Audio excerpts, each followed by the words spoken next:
and I'm barely into the thing, so why not?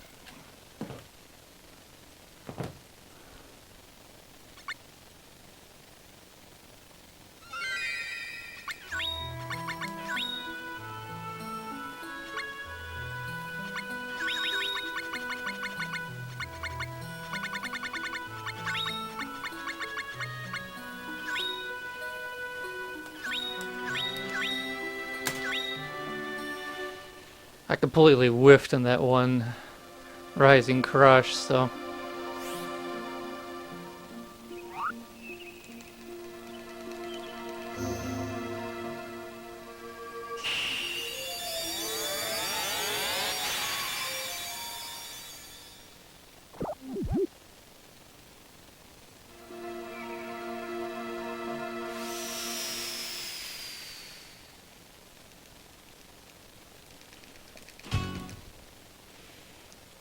Which between that and him getting that ceiling collapse attack off, that just cost a bunch of time, right? And this early, nah, might as well just restart.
I mean, there's some things I'll let go. I mean, but it's just the fact that it's just so early in the run.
Bat hitbox are pro.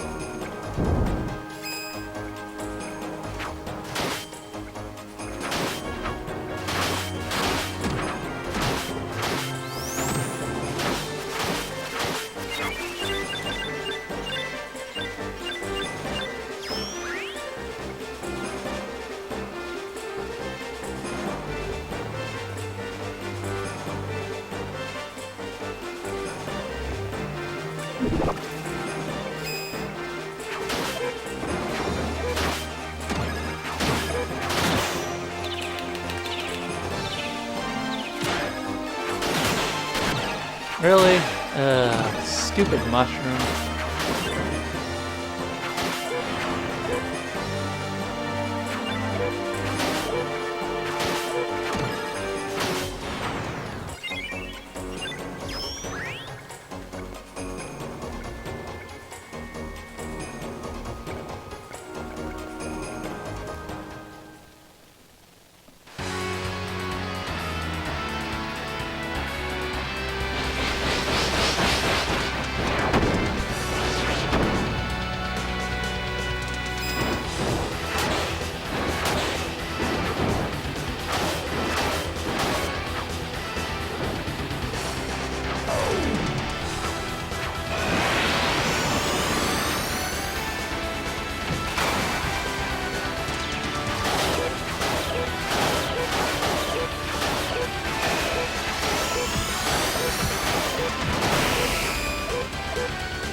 Nice fight other than Alazzle shoving him halfway across the arena.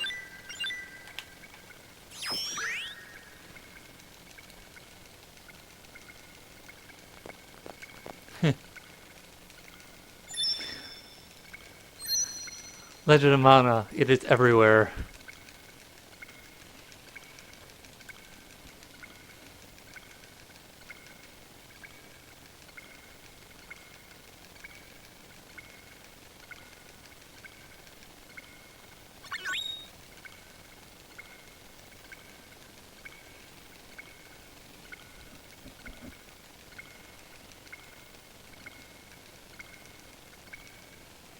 Yeah, it's still gonna be a loss of time, but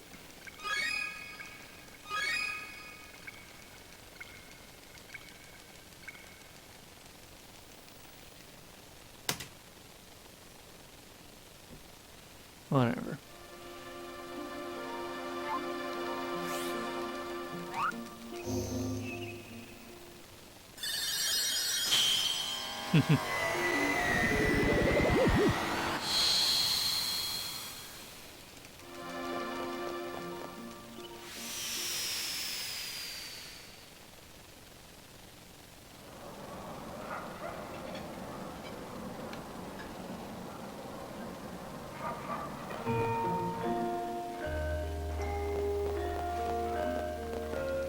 Yeah, the thing about getting techniques is actually not based on experience at all. It actually seems to be based on kills. Whether enemy levels have to deal with the formula or not, I haven't really figured out, but I've learned abilities and techniques without getting a single experience point, so I know player EXP has nothing to do with it, so.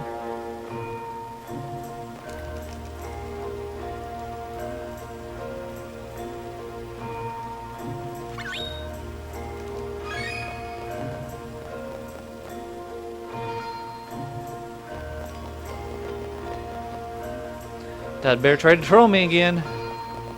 That's like 3 times today. It almost, it's either trolled or almost trolled me.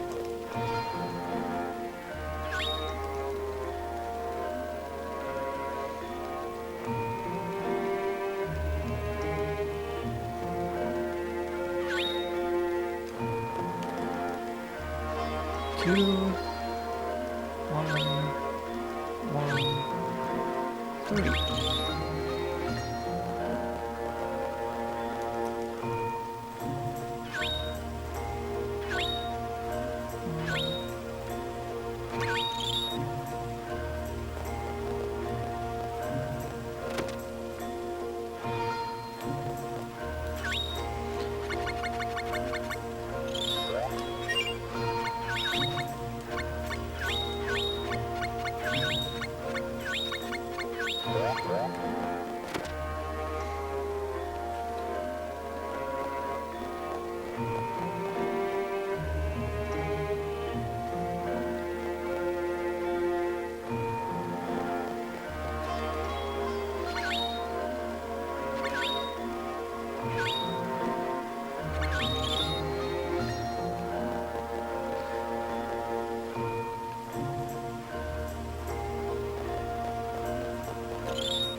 Yeah, with drops, it actually doesn't matter on your level, it matters on the enemy's level.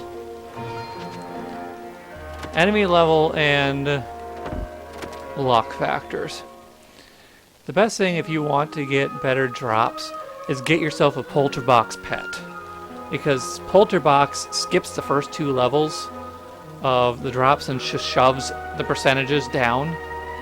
So you have a better chance of getting the lower slot drops.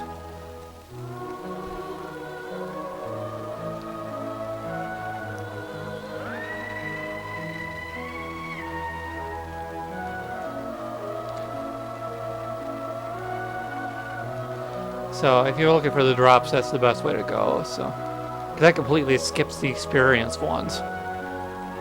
And pretty much you're going to get some type of drop. It's just a matter of what you're going to get.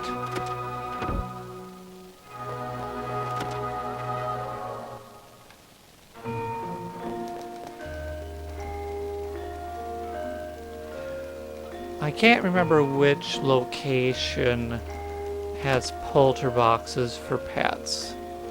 I typically haven't dealt much with getting them, so. The only reason I kind of know about the whole drop thing is that I've had to study in order to figure out what the best equipment I can get is, so. Yeah. Some of the more detailed FAQs are really good.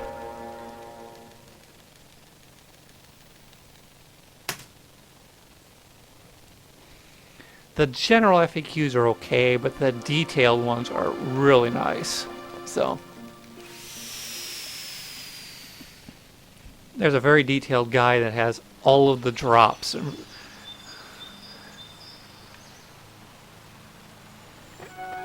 All the enemies, all the, all slots, talks about percentages and all that good stuff. I mean, it's a very good guide.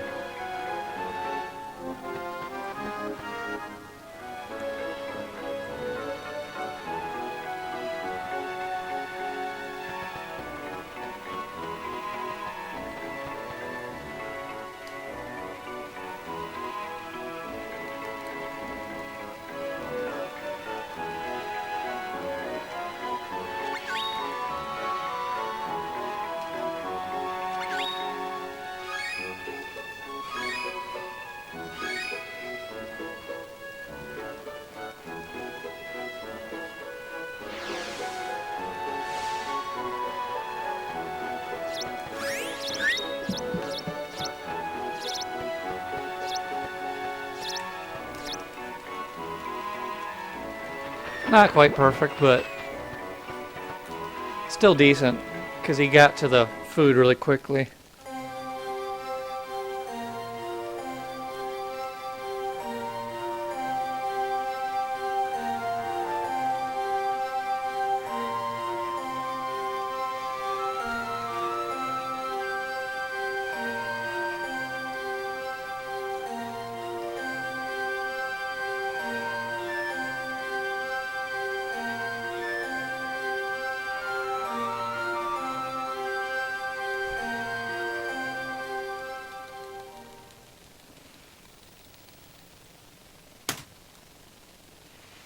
Yeah, good split.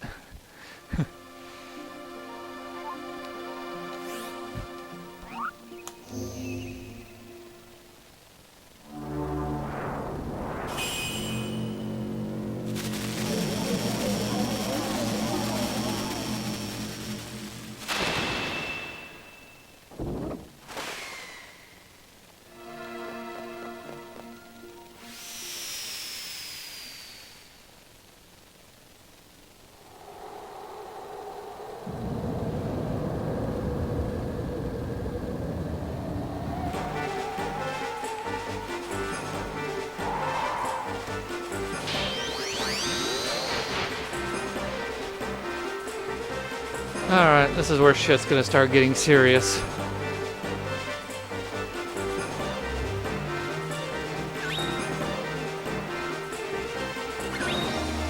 This mission and the next one are totally going to dictate whether this run is going to continue. Because if I get absolute piss poor luck in the bosses, the run's over.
Yeah, I haven't dealt too much with pets, honestly, just because I've never gone for the long plays. Pretty much I play to speedrun this. If it wasn't for having to have one for Ghost and Nemesis, I wouldn't deal with pets pretty much at all. 1, 2.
All right.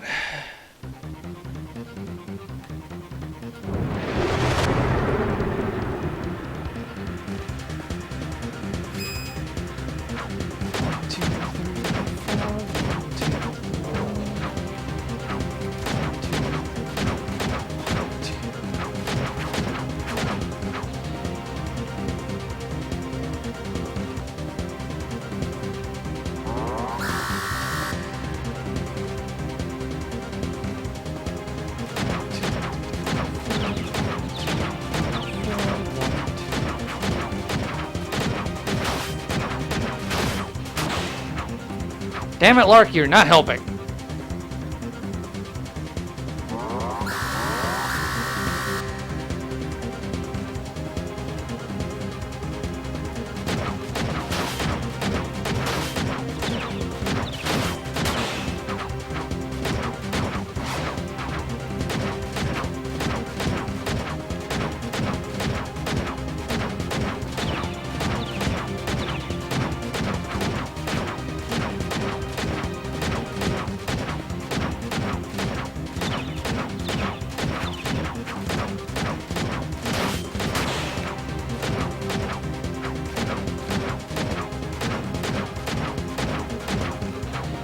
Yes, that was nice.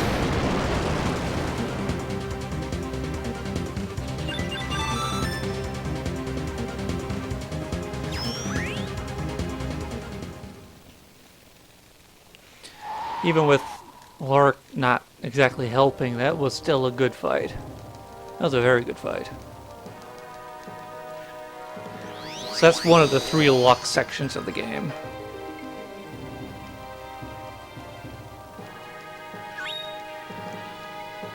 That boss, the next mission kind of in general, and the Brave Blade drop.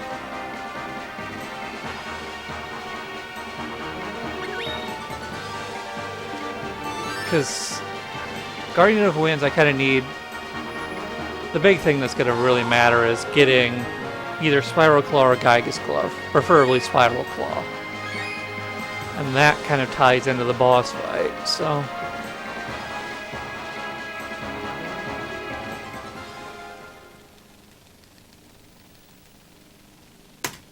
Yeah, that was an excellent split.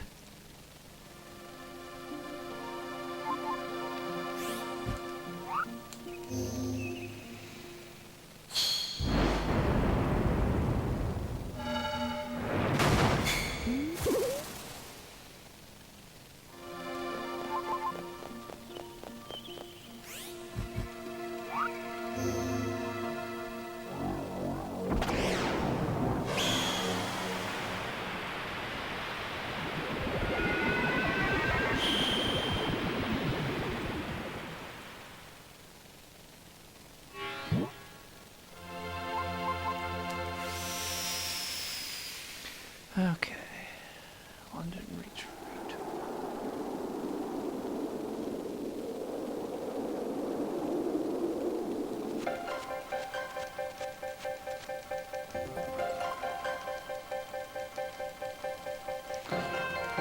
That's the reason why I prefer Spiral Claw over Giygas Glove, is that it's 1 attack point higher.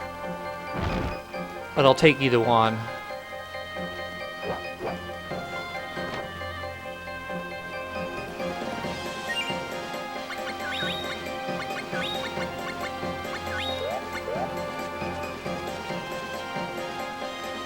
Because either one's a noticeable jump above Iron Glove.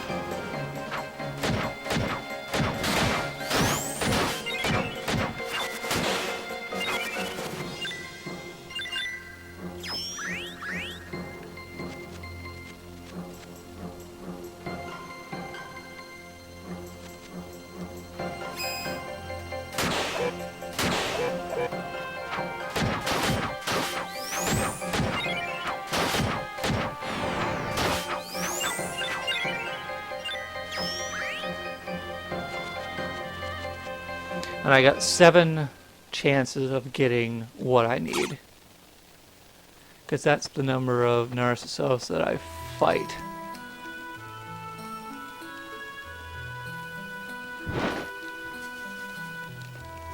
Between the here and the boss, so.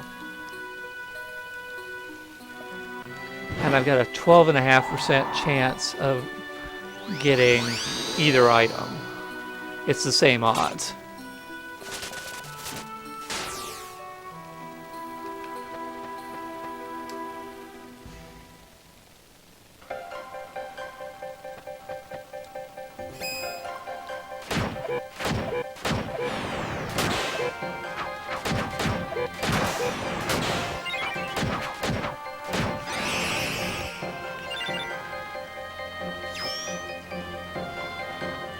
And Narcissus, if you're not familiar with the enemy names, it's the Green Yetis.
For some of these bosses, it's better to keep them stun locked than to try to stagger heavy attacks. Which is why you kind of hear that buzz sound a lot. It's because I'm hitting heavy attack and then canceling it with a technique button that doesn't have a technique tied to it.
So yeah, since I typically keep my techniques that I'm actually using on my R buttons and then cancel with my L1. So it's just kind of staggering between square and L1.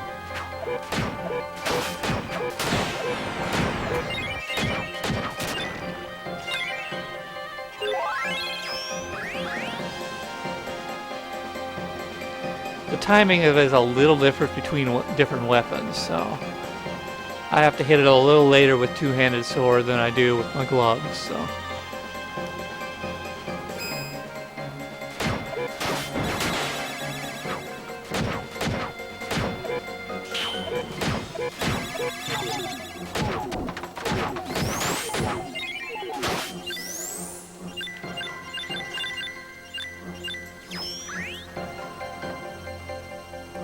Alright, first chance. Actually, first two chances in a sense. For my drop here. Give it to me.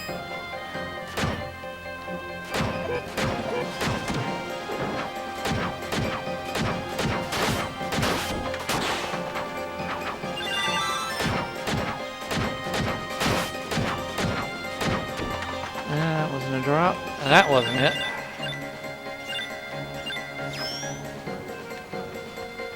I still got 5 more chances, so it's not a lost cause yet.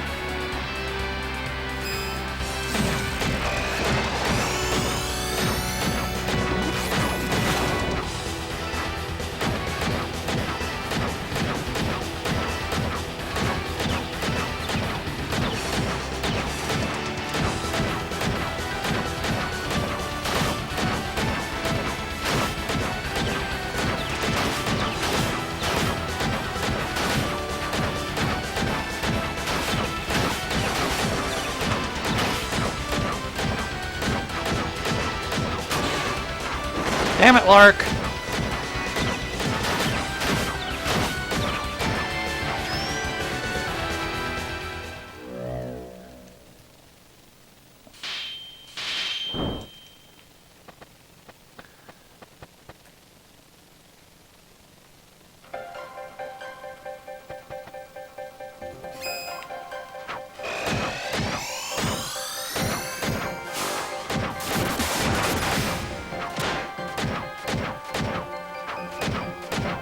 Wow, Groundbreaker is extremely powerful. No drop there. Oh, yes! Spiral Claw! Yes!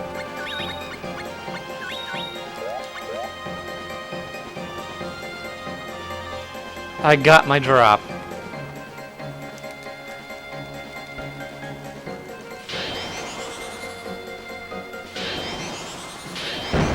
You can cast spells via instruments. And it uses the same technique buttons. You'll never see one in a speedrun though, just because they take way too much time to cast.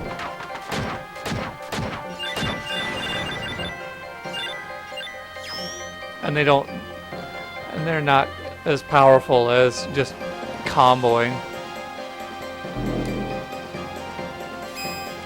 They're definitely very cool and flashy.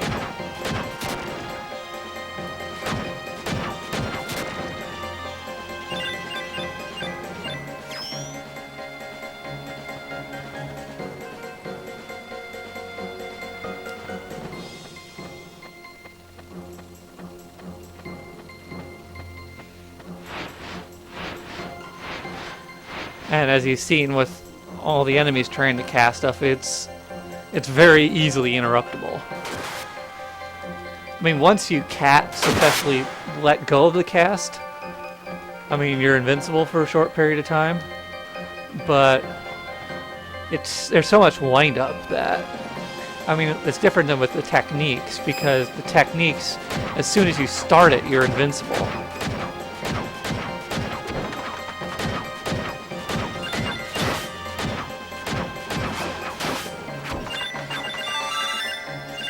Which is why I kind of use techniques anyway, even though they don't output as much damage. It's mainly for the vulnerability period.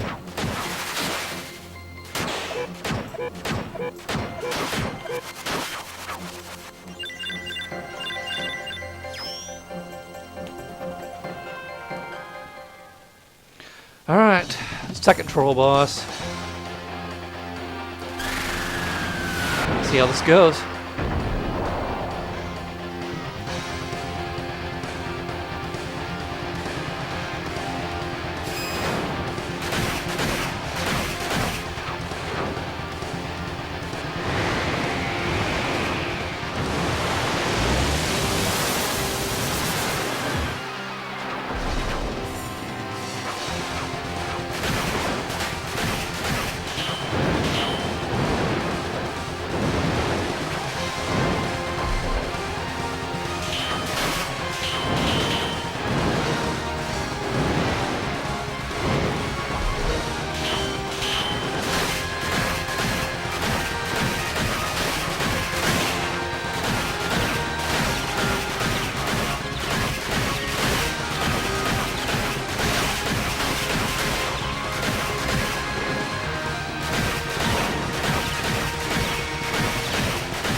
Ark, you're not helping again.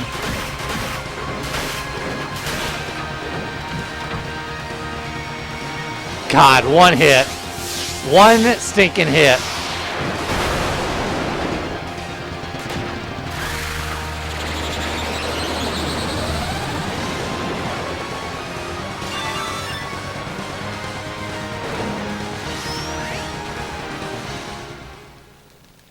That still went really well. This is going to be a very good split.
Alright, see how much I get trolled by the NPCs here.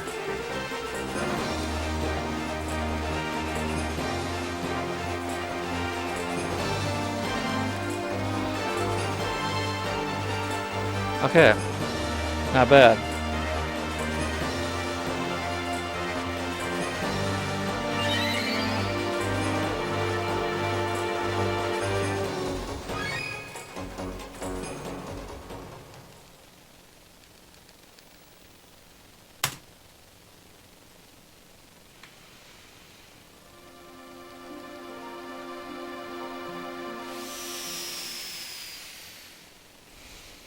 Alright, the last bit of luck. The Brave Blade drop. I've got 4 chances to get it. And just because they hit it, they do a drop, does not guarantee I'm going to get it, because they have 2 different drops, and one of them is worthless to me. They drop Throat Slitter and Brave Blade.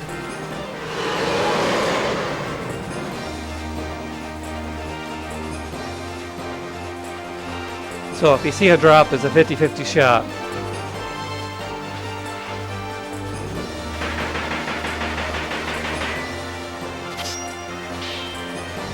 Here's to hoping.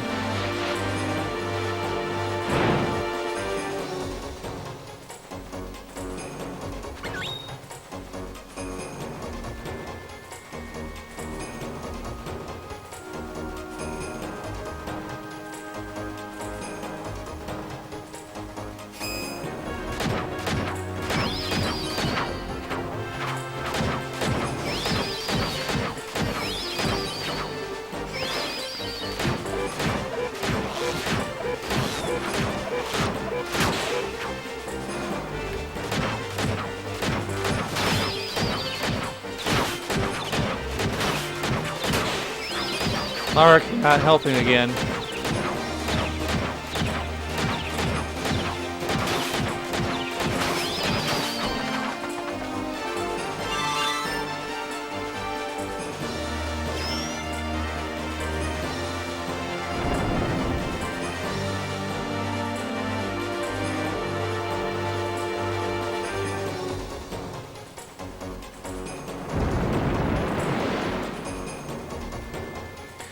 Okay, wish me luck, guys. 1 in 8 shot, 4 times over, and it's these guys.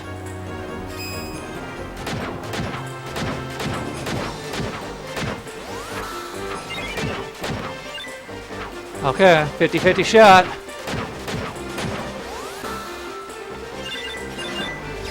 Throat Slitter, damn.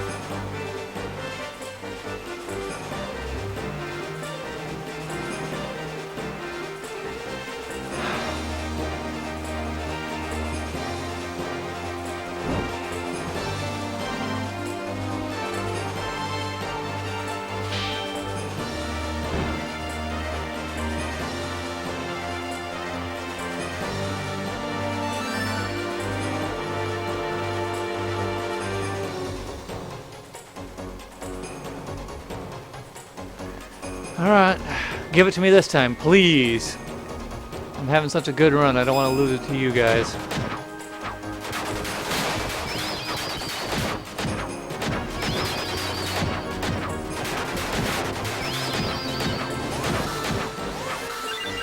Lucre, damn it.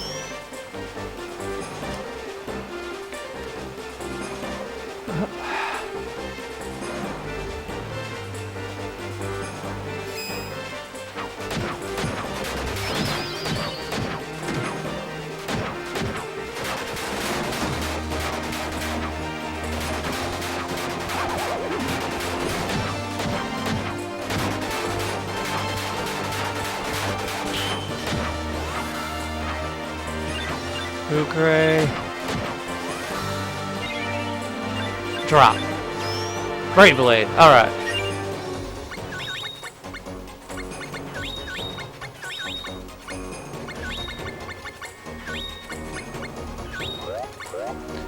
I'm still in this. I didn't have to farm too much, at least. Thank God. Oh, get out of there. Thank you.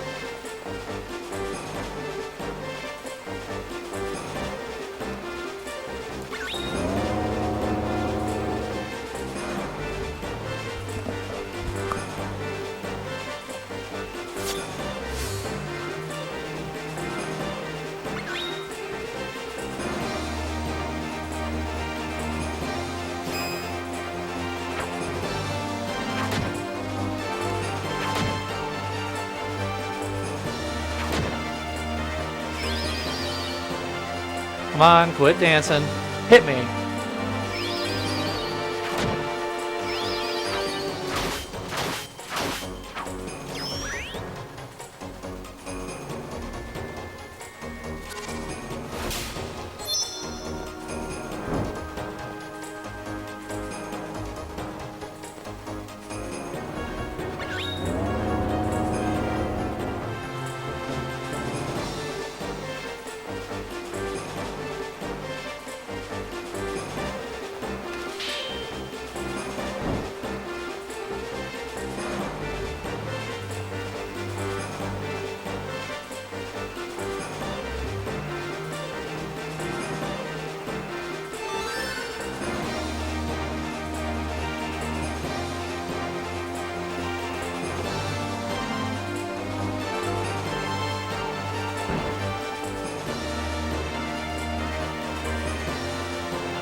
Great fight.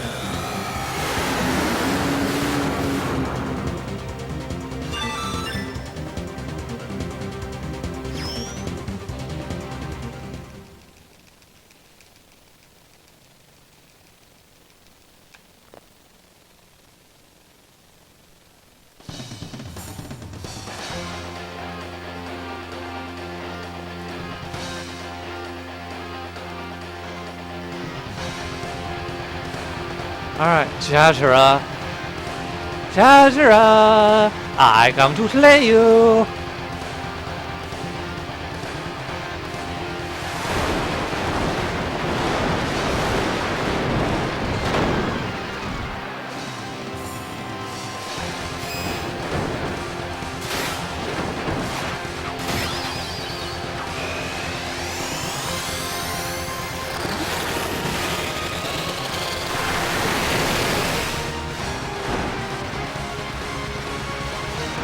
Hit me, hit me, hit me!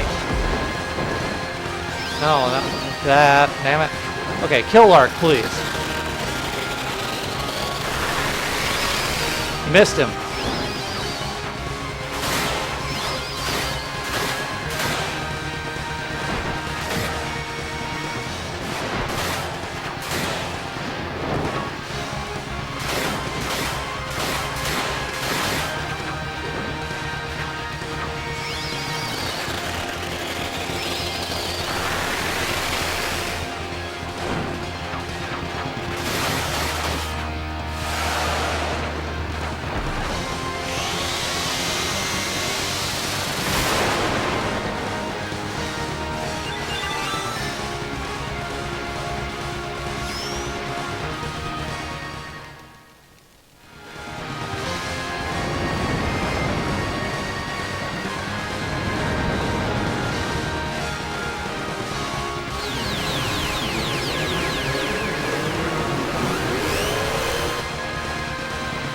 Jajara, round 2.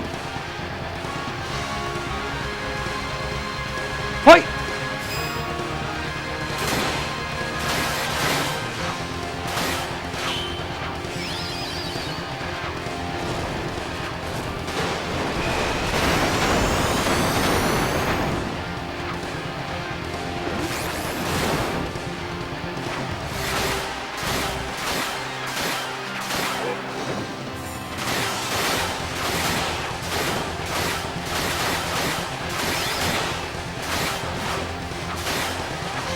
Damn it!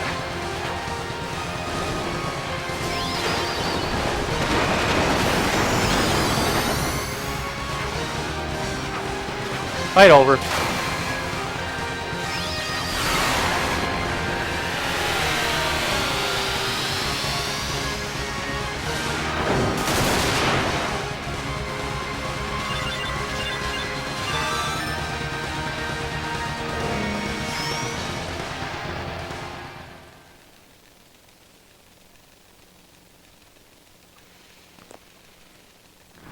I'll lose a little bit of time, but I mean, I had to farm, and plus Jajara's round 2 got 2 attacks off instead of 1.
Yeah, Counter-Strike plus a decent weapon is more important than any technique I get. Like I said, it's more of a defensive thing than an offensive thing.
What platform? This is for PS1.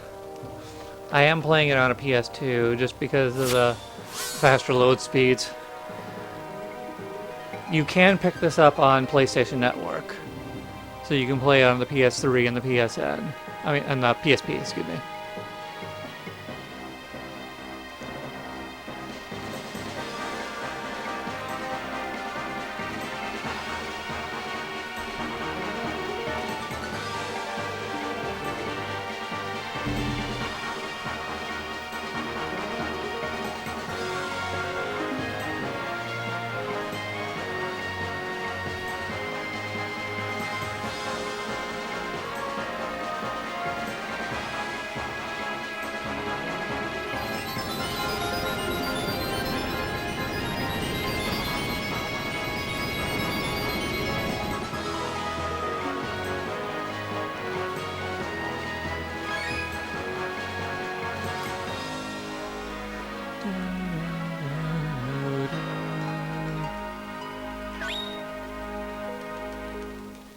Show me your power.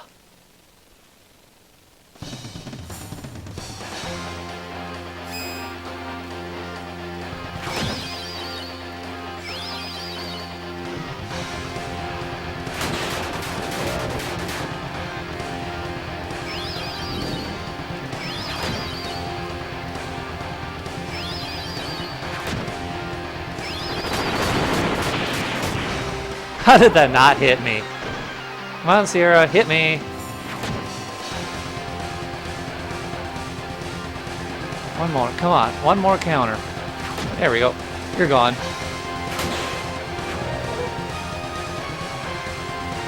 Now it's just buddies.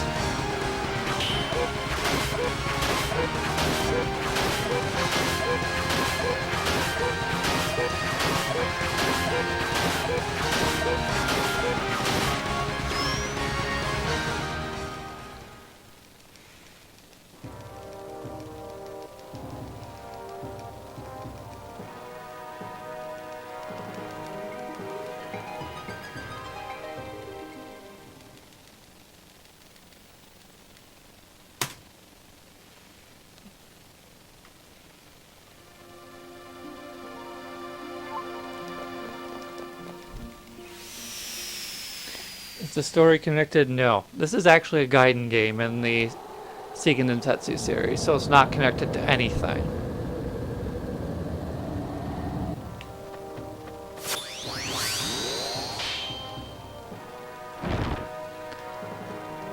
In all honesty, none of the Mana games are really connected to each other. I mean, Dawn's stated to be the beginning, but that's really all we have for a timeline.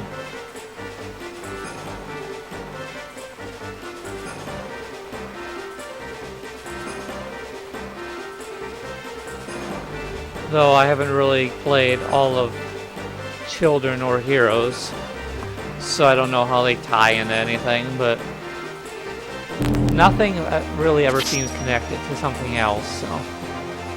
There's storyline elements that are carried from one to another, but that's really about it that I've seen.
Damn it, Buju, get in here.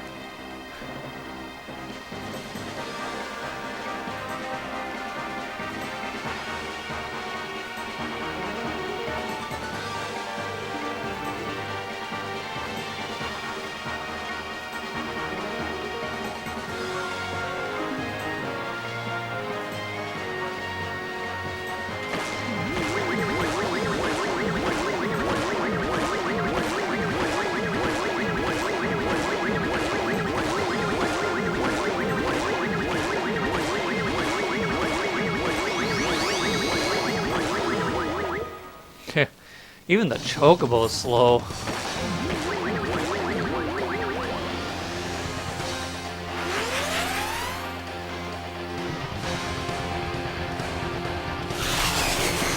That's why I don't like the pets, just because they're slow, but I have to use one for this storyline. No choice.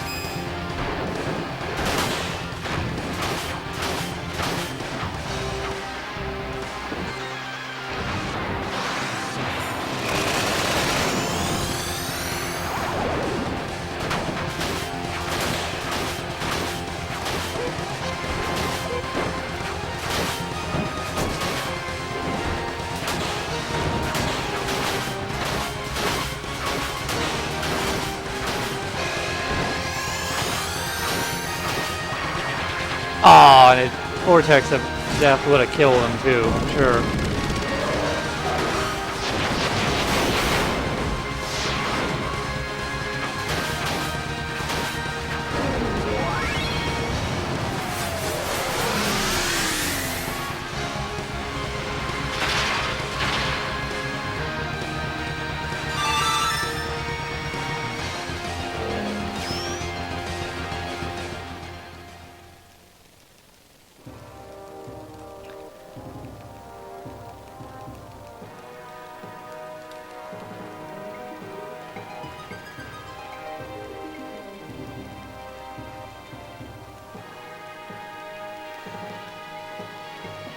It's nice that I'm through all the really luck-based sections. There's still things that can go wrong, but pretty much most of the stuff between here and the end of the game is, if it's a screw up, it's probably my fault. I mean, there's got to be some random factors, like boss using their invulnerability techniques, but the worst 3 spots are gone, so let's just keep playing strong.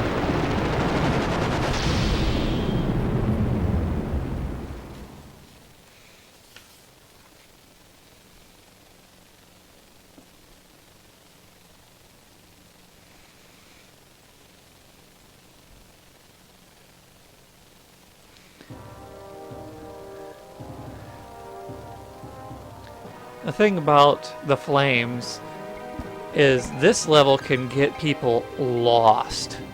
I mean, it is an absolute frickin' maze. I mean, even with a map, it's still confusing as fuck.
'Cause, yeah, there's certain areas that will drop you to different locations depending on which dragons you've beaten in this area.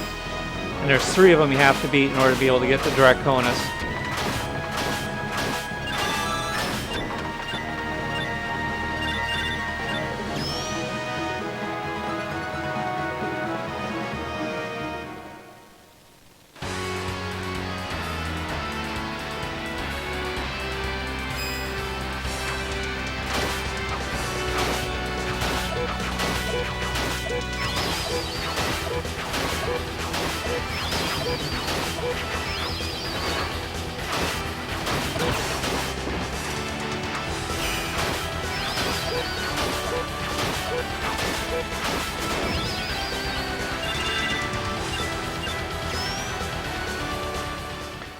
Sky Dragon, done.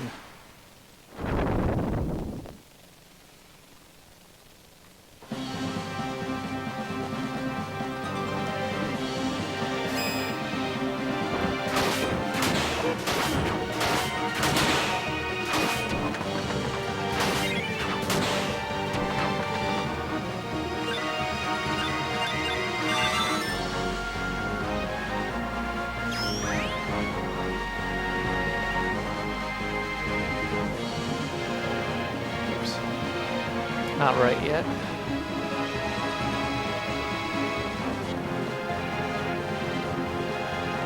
There we go. And now for Land Dragon.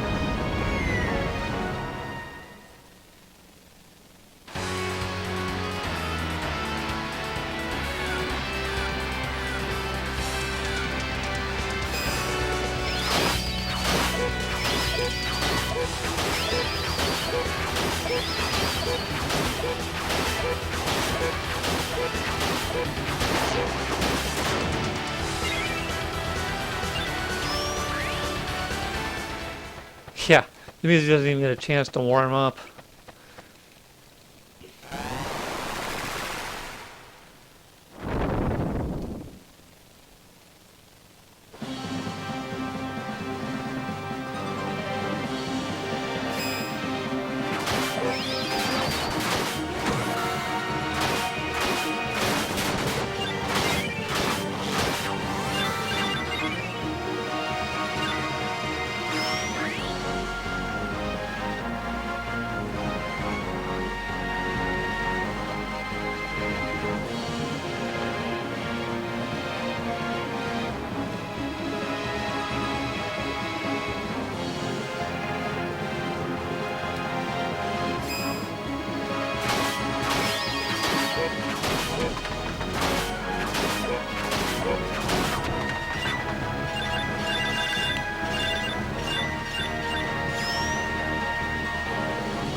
That's what I call the Sea Dragon, even though it's not its official name. We got land, we got air, and we got a water gem, so this must be the Sea Dragon, right?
Actually, the only pet that's worth it is Polterbox because it ups your chance of getting rare items. But that's if you're playing the game normally.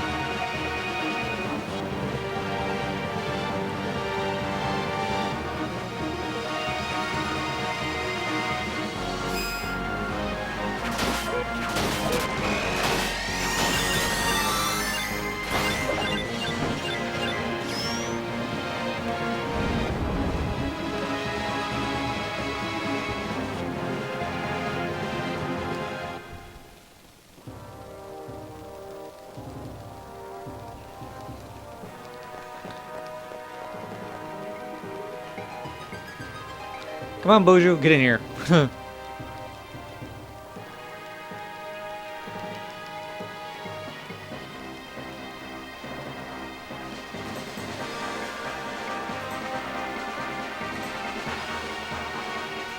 Alright.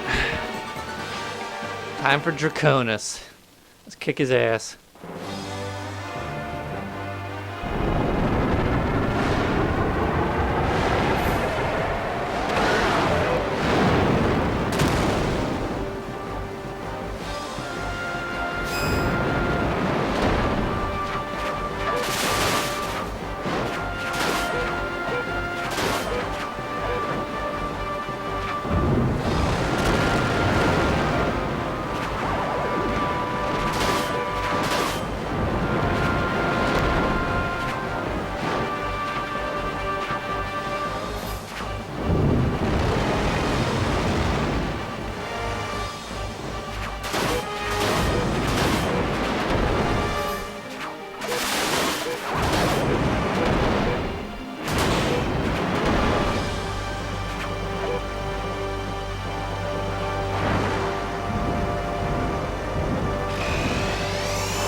Are you kidding me? That missed.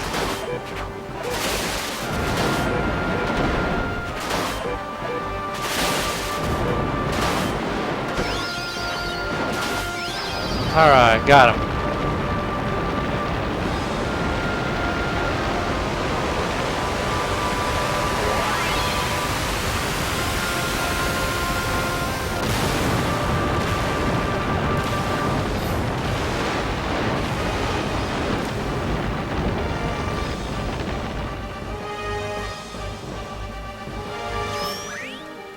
I'll start Nylar and Marble Stream. Could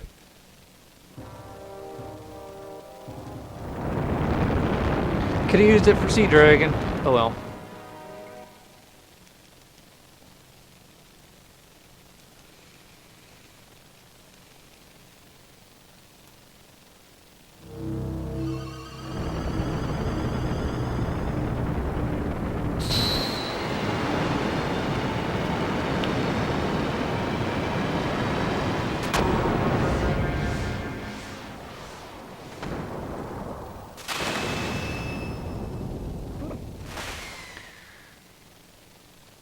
One of the interesting things I kind of learned with looking at some of the FAQs in regards to the artifacts is there's actually 28. The game has programmed 2 versions of the Underworld and 2 versions of Leucemia. But it kind of messes up the game if you actually put them both on the world map at the same time. Which the only way you can do that as a player is to use cheat codes in order to hack in all the artifacts.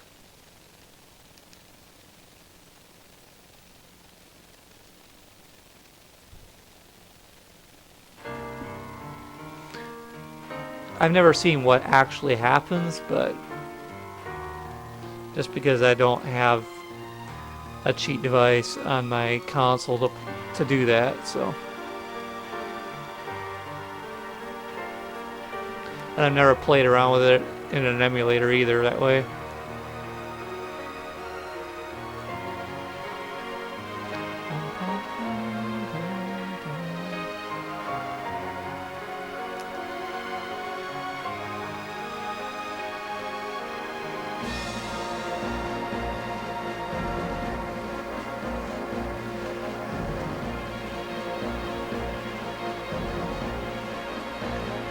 I think it's more, I mean, because you still have, you notice that every time you place an artifact, you get a little cutscene in the sense of the artifact being placed in a little animation.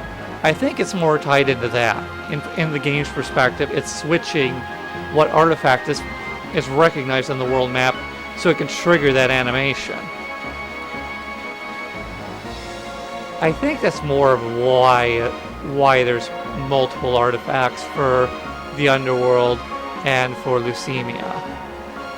That's my guess. I'm kind of thinking from a programmer's perspective.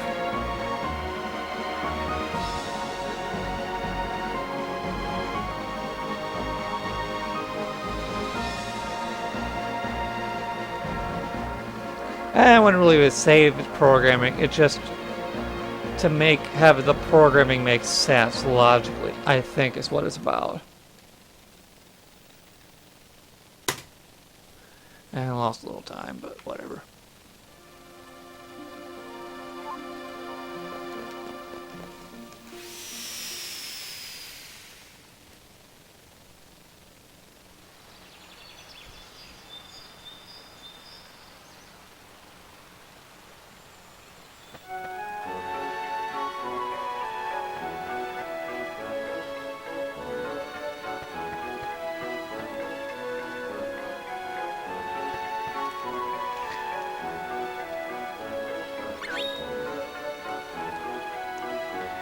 I think it's just more to follow the routine of all the others, that it just changes the artifact, and then if artifact place, trigger animation. I think that's kind of what it's about, really.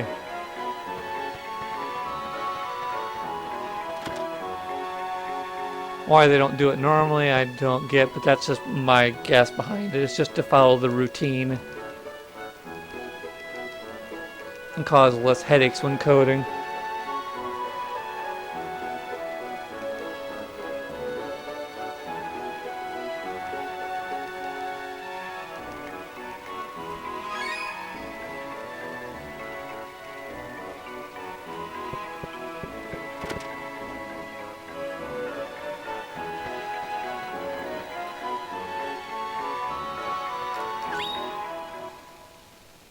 Okay, now to the west.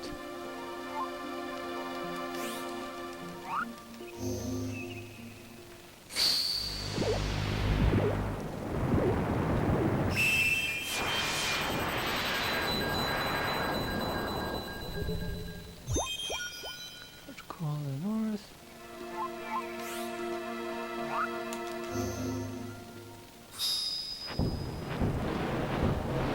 I need to place artifacts in order to get my count down, so that way I get everything from Summer Lovin' and Nicola's Business Unusual.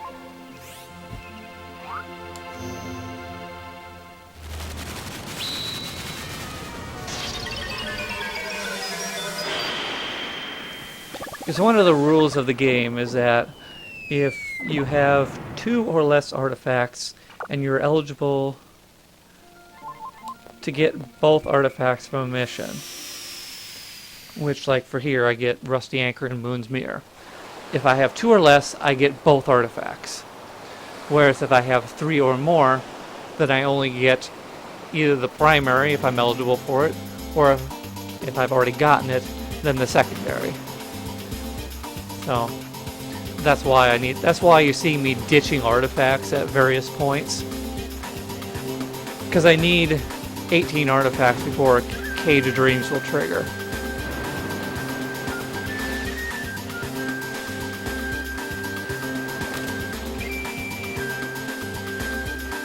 And that's why I do missions like Summer Lovin' and Nicola's Business Unusual.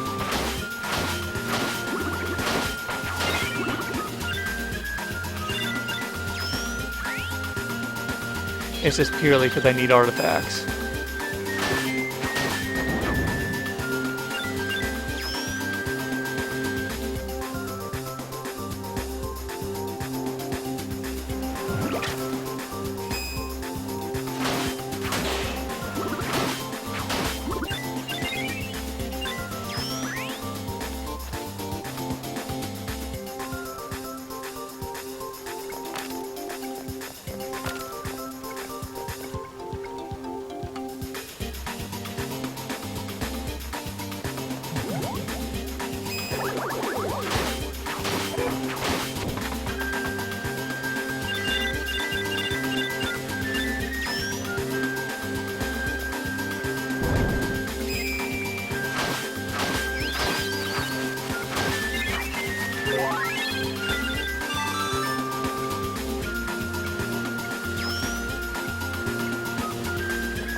I like how that one just gets stuck in the corner. I just find that amusing every time.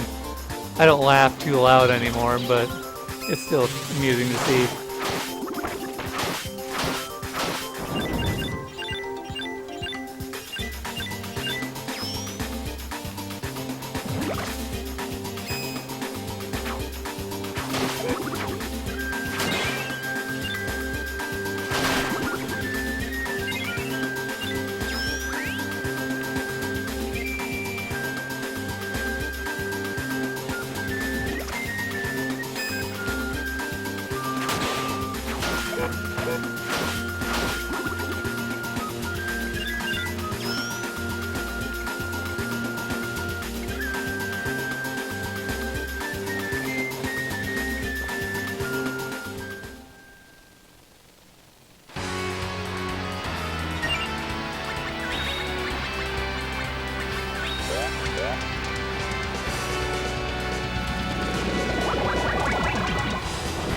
Yeah, it's either a programming error or it's intentionally designed that way. I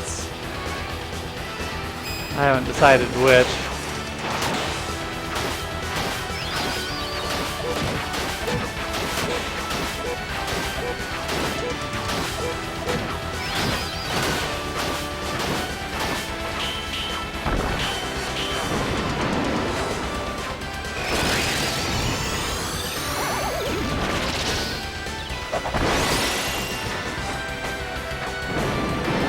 Oh, really?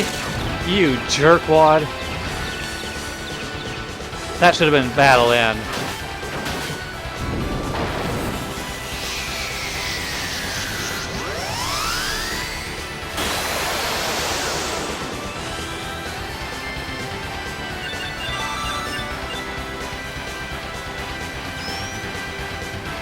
Hey, how does the rabbi frickin' collect experience when it's dead?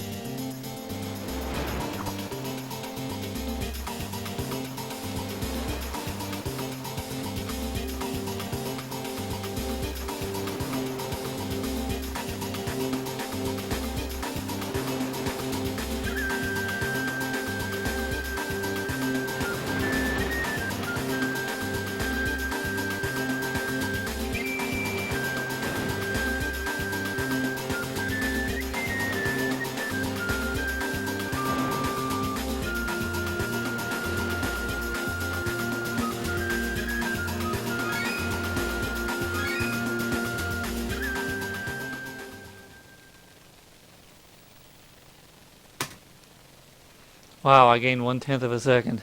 I figured I'd lose time.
Have some candy.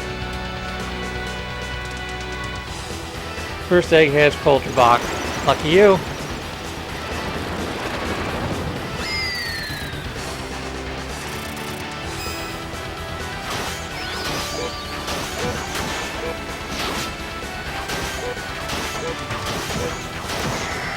Yeah, this fight's over already. Some master you have.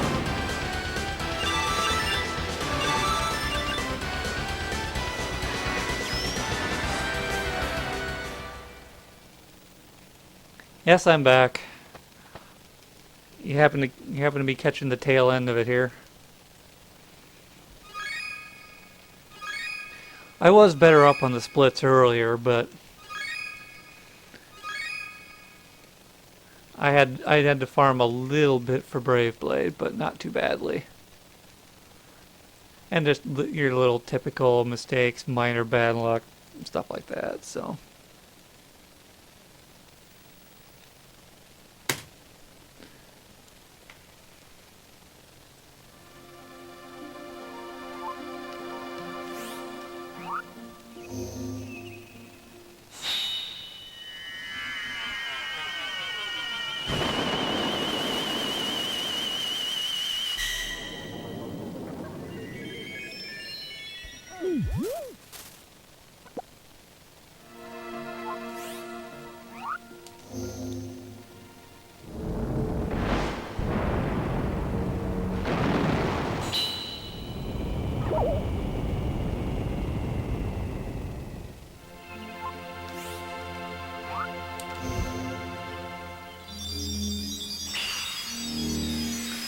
I do have 100% run up on my YouTube. Not anywhere near optimal, but it's a run.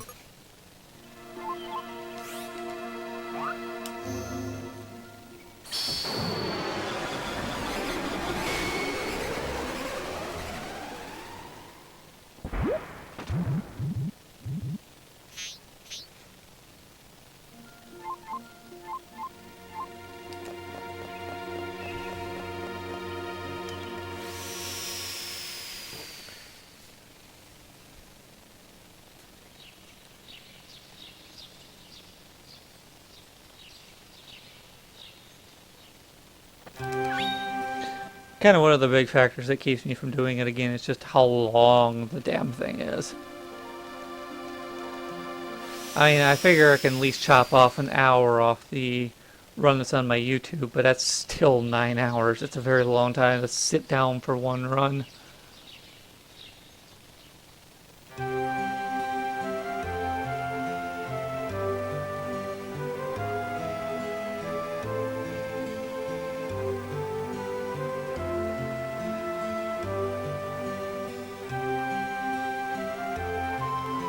Oh.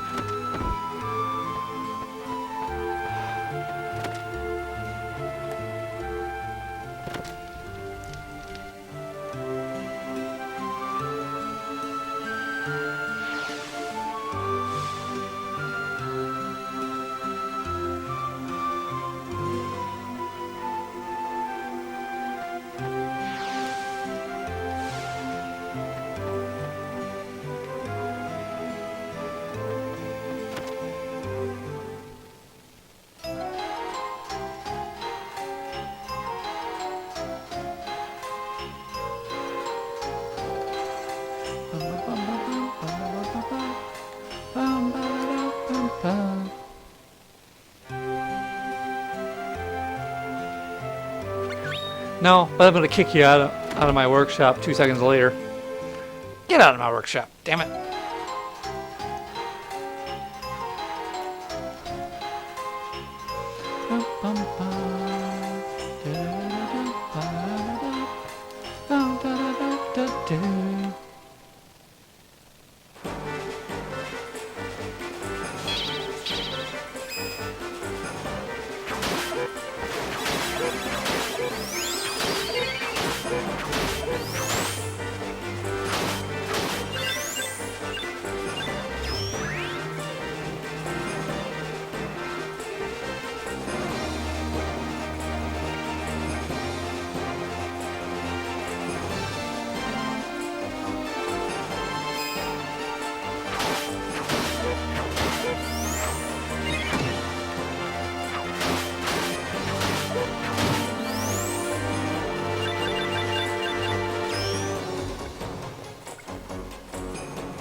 Sword of Mana.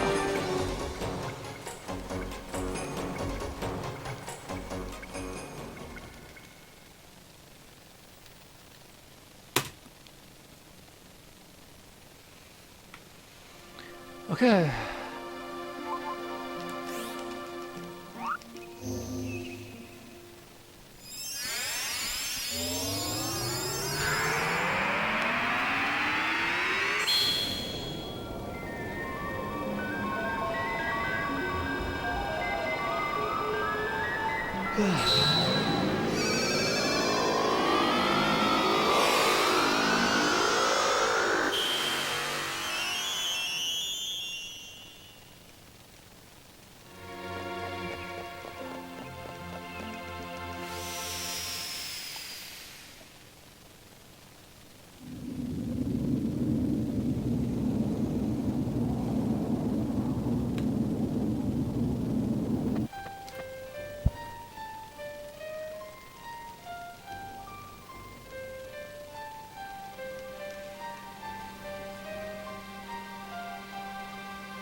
Damn it, hit me.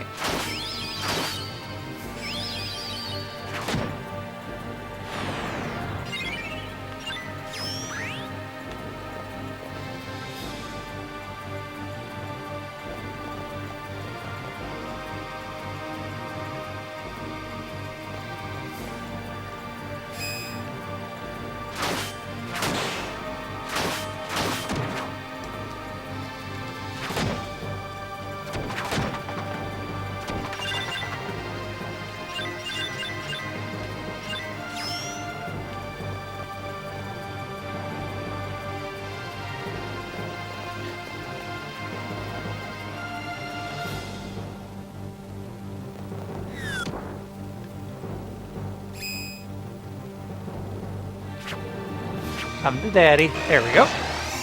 That should hit all three. No, maybe not the gold one now. He's moved out of position.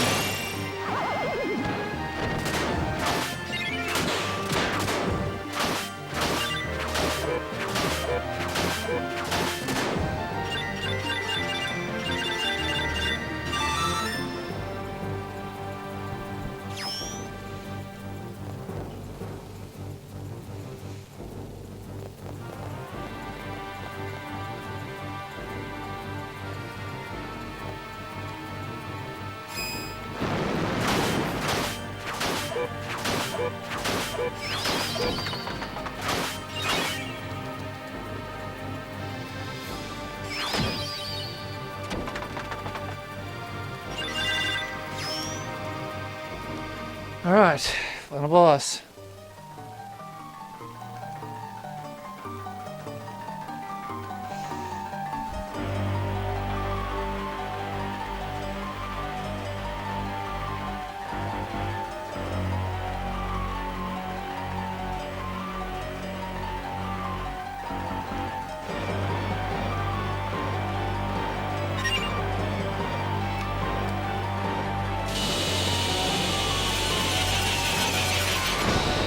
It is strong.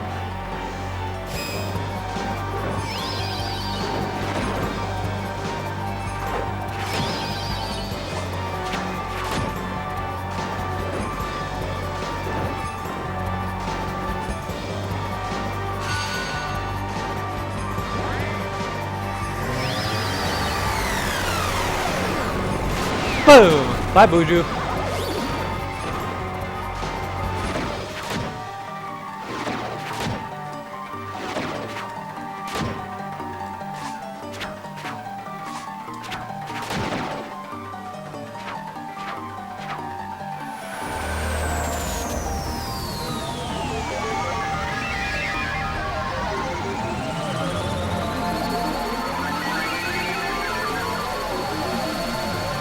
$150.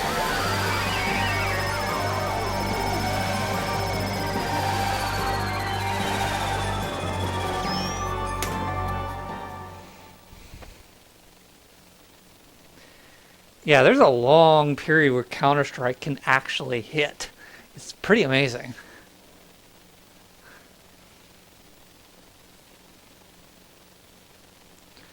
This will be a 150. It will be a new PB, but not quite to the goal yet.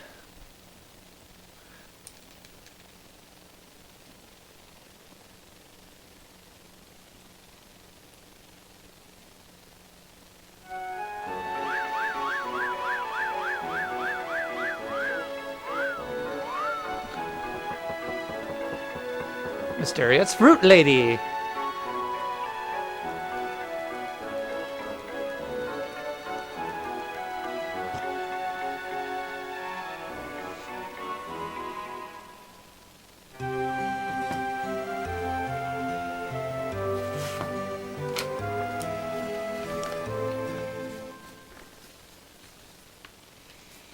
So, overall, pretty good run. Still got a little ways to go yet, though. I mean, there's a few spots where I lost time, and I got some bad luck in the Brave Blade drop.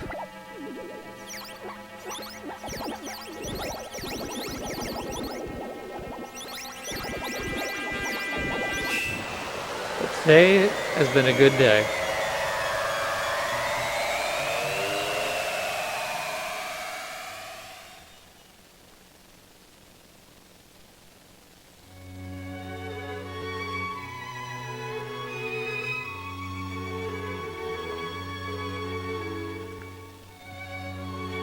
Yeah, 149 is my target right now. That should be doable, given how much time I lost on this run. I mean, I figure I lost 30 seconds on Ghost and Nemesis alone. Partially because of the Brave Blade drop, and partially because I let Jajra round 2 get a second attack off. So, I mean, if I figure 49 is doable, 48 is a long shot. 42 is not, I mean, as you see, is the Japanese RTA, but getting anywhere near that in the US version is not going to happen. And that's just purely because of how powerful Spiral Claw is in the Japanese version. I mean, the Japanese version uses it once it gets it during Guardian of Winds. US version, it has an attack strength of 19. Japanese version is 35. And it can attack a lot faster than Brave Blade. So that's why I just can't compete with that 142 in the US version. Yeah, all the weapons got nerfed in the US version. Outside of basically weapons you can buy. I mean, your starting weapons, like the iron weaponry that I buy in Lumina, that stuff's the same level. But stuff I get off of drops, very nerfed. I think Brave Blade is the same level between the two, but I'm not 100% positive on that, but pretty much everything else is nerfed. Even Sword of Fate, which you get during Teardrop Crystal, that is nerfed 10 points. I mean, that's huge.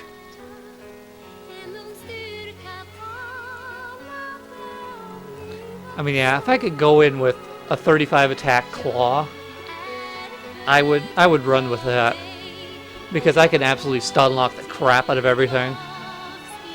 I mean, you saw, for those of you that are around during Guardian of the Winds and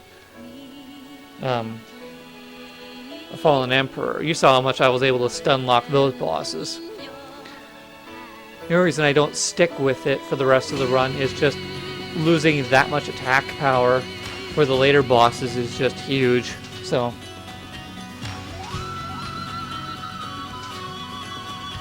I mean, I'm willing to lose 5 points between going with Iron Glove and Iron Claw.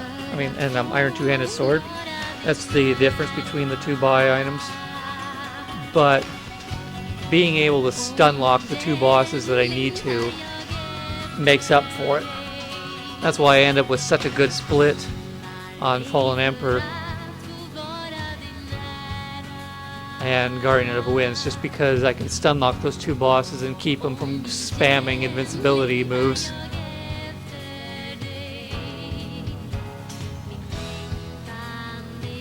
You can actually play 2 players and not have it be New Game Plus.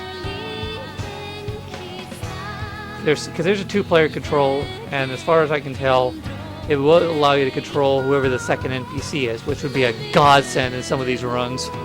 I mean, Alazels and Lark are horrible partners, especially Alazel. Yeah, I mean, yeah, bringing in a second imported character would be a different category, but you can use, and from what I've seen from a partial task, it seems like you can control the NPCs if you set 2-player control. You just don't have to import a character.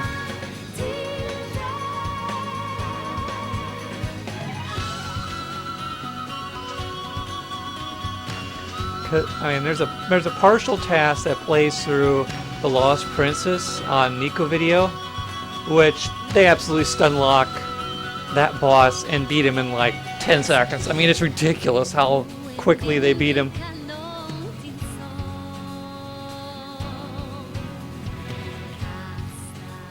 But having a second player, regardless of whether it's an imported character or whether somebody's just controlling the NPCs, would be a separate category. And it wouldn't matter if I controlled them or whether somebody else controlled them.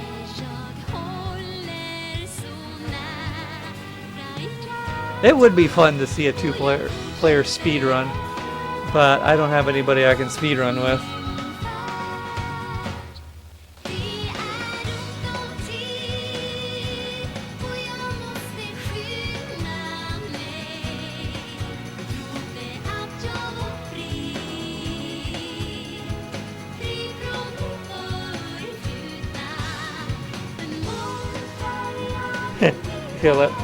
I'll be in Colorado, but for a wedding, I won't even be there. I won't even be there for Summer Games Done Quick. I was going to be, but then they cut my games, so.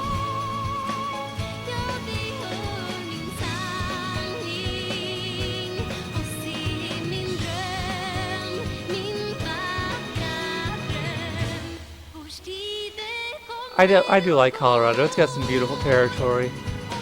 I'm hoping to be able to actually get up Pikes Peak this time all the way up. Because I took the Cog Railroad last year when I went. Is it now? 2 years ago. Not last April, but the April before. And I could only get up to Inspiration Point because there was so much snow on the ground.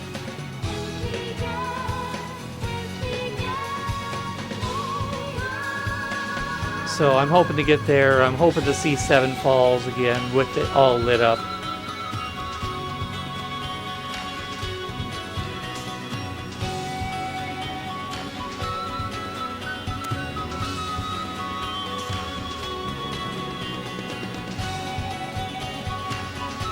Yeah, well, it's a good thing because it's an outdoor wedding I'm going to. So I'm hoping it's dry. Nice, but not too hot. The best place that I've been that's great for an outdoor wedding is Idaho. I went to a summer wedding during July at Sun Valley, or technically just outside of it. Excellent weather for having outdoor weddings. It's nice, it's extremely dry, and a little hot at times, but it was perfect for an outdoor wedding.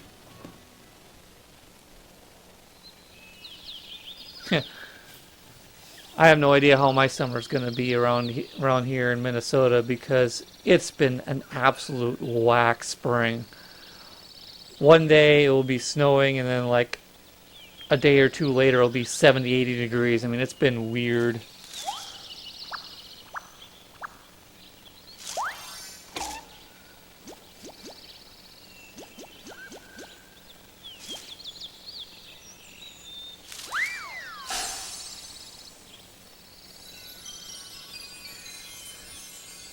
Yeah, I've heard the weather's been very whack in Colorado, where one minute it will be snowing and then 18 hours later it's like 80 degrees out. I mean, it's just weird.